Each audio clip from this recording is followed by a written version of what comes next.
হজ যাত্রীদের শিশু সঙ্গী নিষিদ্ধ করল সৌদি আরব। দক্ষিণ আফ্রিকার সহায়তা বন্ধের আদেশ দিল ট্রাম্প। অবশেষে শেষ হচ্ছে ইউক্রেন যুদ্ধ।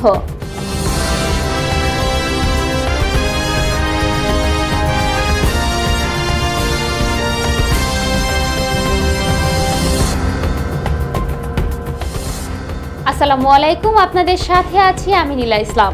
এতক্ষণ শুনছিলেন আন্তর্জাতিক অঙ্গনের সংবাদের শিরোনামগুলো, এবার জানাচ্ছি বিস্তারিত।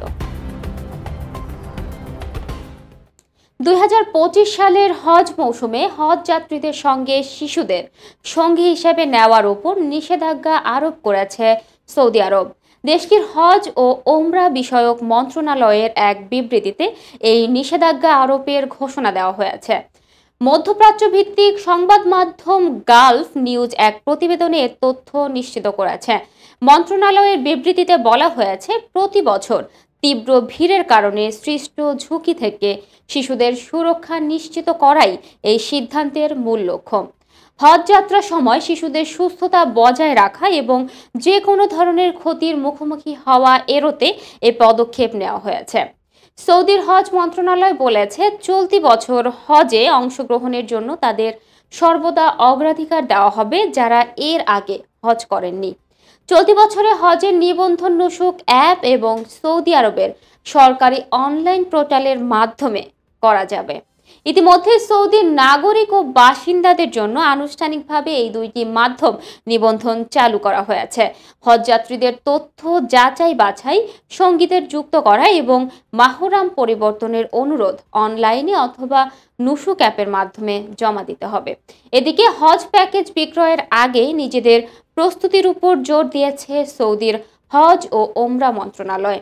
যদিও ইতিমধ্যে নুসুক প্ল্যাটফর্মের মাধ্যমে এর কার্যক্রম শুরু হয়েছে, যেখানে হজের পছন্দের প্যাকেজ বাছাই, ই ওয়ালেট নিশ্চিত ও অন্যান্য বিষয় চূড়ান্ত করতে হবে।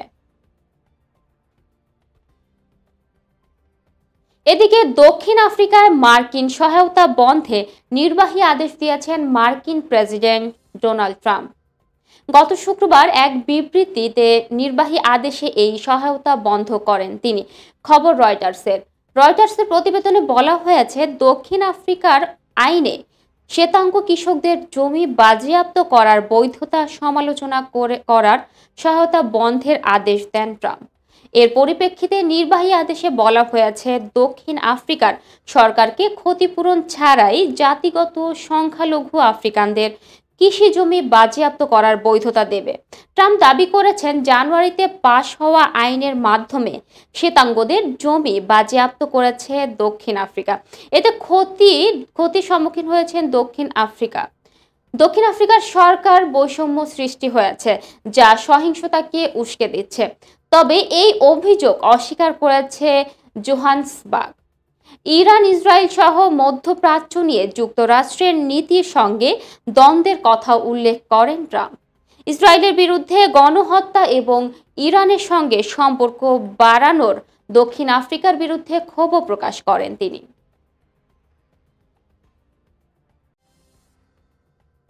অন্যদিকে গত বছর নির্বাচনী প্রচারণার সময় বর্তমান মার্কিন প্রেসিডেন্ট ডোনাল্ড ট্রাম্প জানান, তিনি ক্ষমতায় আসলে রাশিয়ার সঙ্গে ইউক্রেনের যুদ্ধ দ্রুত বন্ধ হবে।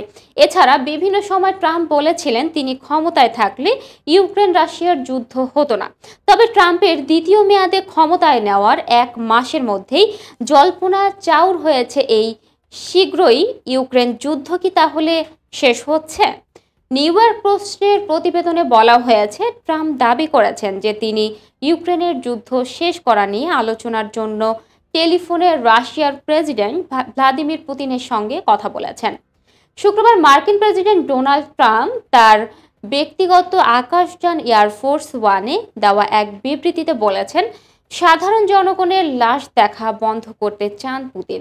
তবে ঠিক কতবার তারা একে অপরের সঙ্গে টেলিফোনে কথা বলেছেন এ বিষয়ে কোনো মন্তব্য করেননি ট্রাম্প। এ নিয়ে ক্রেমলিন এবং হোয়াইট হাউসের সঙ্গে রয়টার্সের যোগাযোগের চেষ্টা করলেও কোনো সাড়া পায়নি। এর আগে জানুয়ারির শেষে ক্রেমলিনের মুখপাত্র দিমিত্রি পেসকভ জানান, পুতিন ট্রাম্পের সঙ্গে কোনো কথা বলার জন্য প্রস্তুত আছেন এবং ওয়াশিংটনও তার কথা শুনতে আগ্রহ প্রকাশ করেছেন।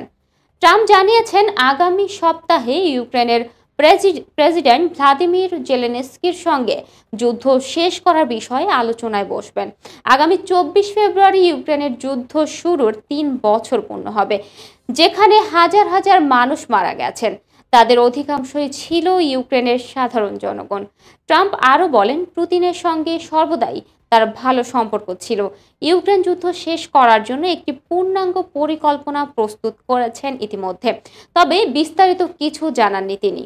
ট্রাম্প আরও বলেন, আমি আশা করি এটি দ্রুত শেষ হবে। প্রতিদিন লোকজন মারা যাচ্ছে। ইউক্রেনের এই যুদ্ধ খুবই খারাপ।